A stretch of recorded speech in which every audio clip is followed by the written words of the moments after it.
আমি মনে করি গ্রামের জীবনের চাইতে শহরের জীবন অনেক ভালো। আমি একটা জিনিস খেয়াল করে দেখলাম, গ্রামে এসে কুসংস্কার অনেক বেশি। তারা নিজের জীবনের চাইতে অন্যের জীবনে কি ঘটতে চলেছে সেটা নিয়ে তারা অনেক বেশি মাথা ঘামায়, পরনিন্দাটা অনেক বেশি করে। গ্রাম হয়তো বা আপনাকে একটা সুন্দর পরিবেশ উপহার দিবে, কিন্তু আপনার মানসিক শান্তিটা দিবে না। তারা পরনিন্দা নিয়ে অনেক ব্যস্ত, আর পুরুষরা জায়গা জমি নিয়ে বিচার সালিশ নিয়ে অনেক ব্যস্ত থাকে। এখানে দোষ ধরাধরি নিয়ে এতটাই ব্যস্ত থাকে যে কে কার হাঁড়িতে কী রান্না হচ্ছে তারা এটাও খেয়াল করে। আপনি কত টাকা ইনকাম করছেন, আপনার স্বামী কত টাকা ইনকাম করছে, বা আপনার সংসারে কী ঝামেলা চলছে, এগুলো নিয়ে আপনার থেকেও অন্যদের মাথা ব্যথা বেশি থাকে। জিনিস খেয়াল করবেন, ঢাকা শহরে থাকে বা শহরে থাকে তারা কি করছে বা তারা কত টাকা ইনকাম করছে, স্বামী কি করছে, এইগুলো নিয়ে কেউ মাথা ঘামায় না। কারণ শহরের মানুষের এতটাও সময় নেই যে অন্যরা কি করছে তা নিয়ে ভাববে। কোথায় যেন পড়েছিলাম, সামর্থ্য থাকলে কখনোই গ্রামে থাকা উচিত নয়।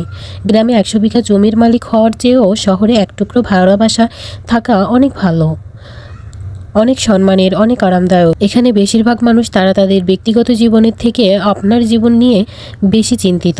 আপনার চুল বড় কেন, আপনি বোরকা পরেন না কেন, অনার্সে পরে মেয়েটা বিয়ে দেয় না কেন, বয়স 25 পেরিয়ে গেছে এখনও জব হয় না কেন, আপনার ব্যাচমেন্ট কেউ বিদেশে গেলে লাখ লাখ টাকা কামাই করলে আপনি এখনও পড়াশোনা করছেন কেন, আজগুবি বিষয় নিয়ে তাদের অনেক টেনশন। মাঝে মাঝে দেখবেন আপনার ফ্যামিলি যে বিষয়গুলো নিয়ে চিন্তিত না, কিন্তু অন্যান্য মানুষগুলো সেসব বিষয় নিয়ে বেশি চিন্তিত।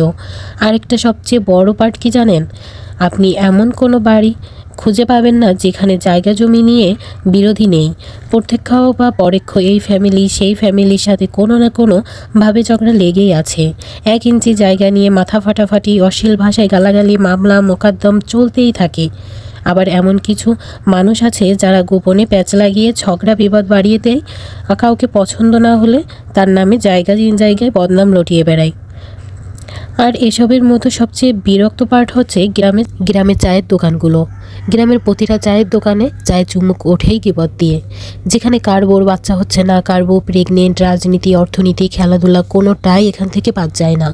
অধিকাংশ হচ্ছে আবার গুজব। এসবের মাঝে থেকে আবার গ্রামে কিছু শুভাকাঙ্ক্ষী লোক আছে যারা আপনাকে বুঝতে চায়, বোঝার চেষ্টা করে, যারা অন্যের ব্যক্তিগত জীবন নিয়ে এত আগ্রহী না। এরকম অনেক মানুষ আছে, কিন্তু যারা বোঝে না তারা অন্যকে নিয়ে ঠিকই সমালোচনা করে। আমি আবার বলবো সবাই যে এক তা না, কিন্তু অনেক ভালো মানুষ আছে যারা এসব নিয়ে কখনো চিন্তা ভাবনা করেই না, যেটা আমি বললাম। কিন্তু কিছু কিছু মানুষ এরকমই আছে, বেশিরভাগ মানুষই আসলে এরকম।